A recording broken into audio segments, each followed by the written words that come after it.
Hey everybody, today we're going to be talking about solving for a variable in terms of other variables. And these are just the basic problems. So the instructions for these are usually solve for a specific variable. Today's equation is 20 plus x is equal to y. Now we see that we have two separate variables going on here. This is something that would be considered multivariate. There are multiple variables in there. And what they're asking us here is to solve for the variable in terms of other variables. So that means that you're still going to have both variables in there. But we need to make sure that the only thing on one side of our equal sign is going to be that single variable, okay? In this case, they're asking us to solve for x. So the first thing that I like to do is always draw a line, write down your equal sign. This is going to differentiate for us between our left side and our right side, okay? Now, some of you guys might be familiar with what we call opposite operations.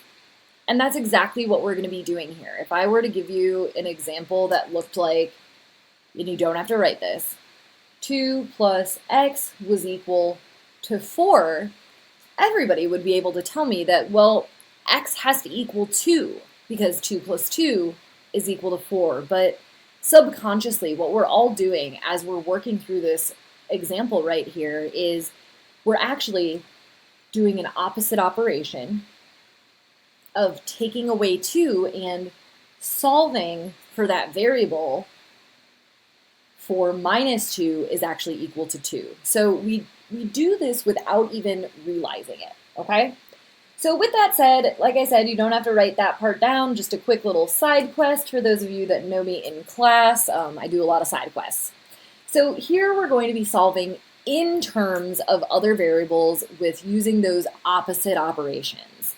Now again, we're looking to solve for that variable x. So that means that anything that is not a variable x needs to be relocated to the opposite side of the equal sign. I see that I have an x over here and this other positive 20. Now, we generally don't write when something is positive unless we're like adding to it, but we inherently know that there is a positive sign right there because there's a lack of a negative sign originally.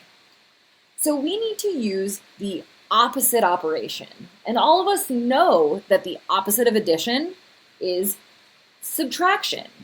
So we are going to subtract 20 from both sides. Remember, anything we do to one side, we do to the other. Anything we do to one side, we do to the other.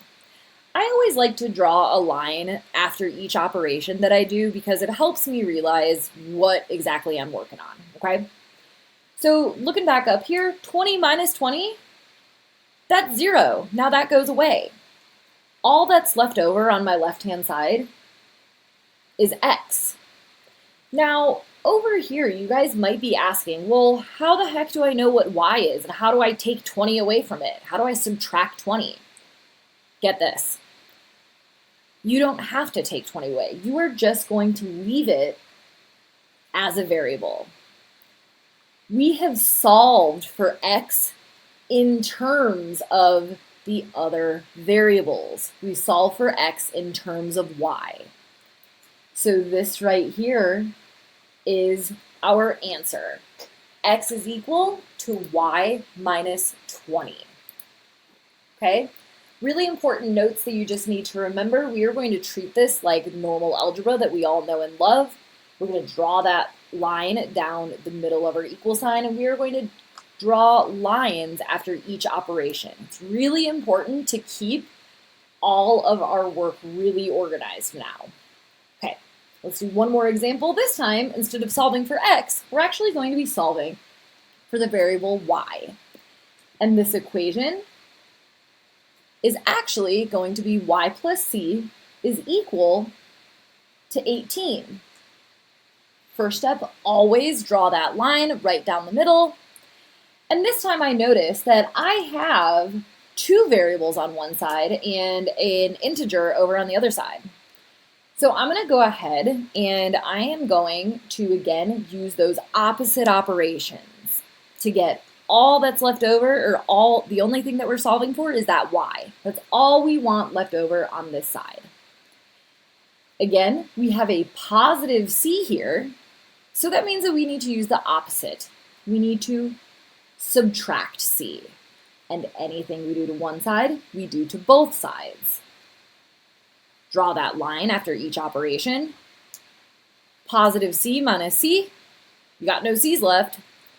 All that's left over is that variable y. And over here, again, these are not like terms. We have an integer and a variable. They are not like terms. We cannot combine them, so we are just going to leave our answer as 18 minus c. We have solved for y in terms of the other variable.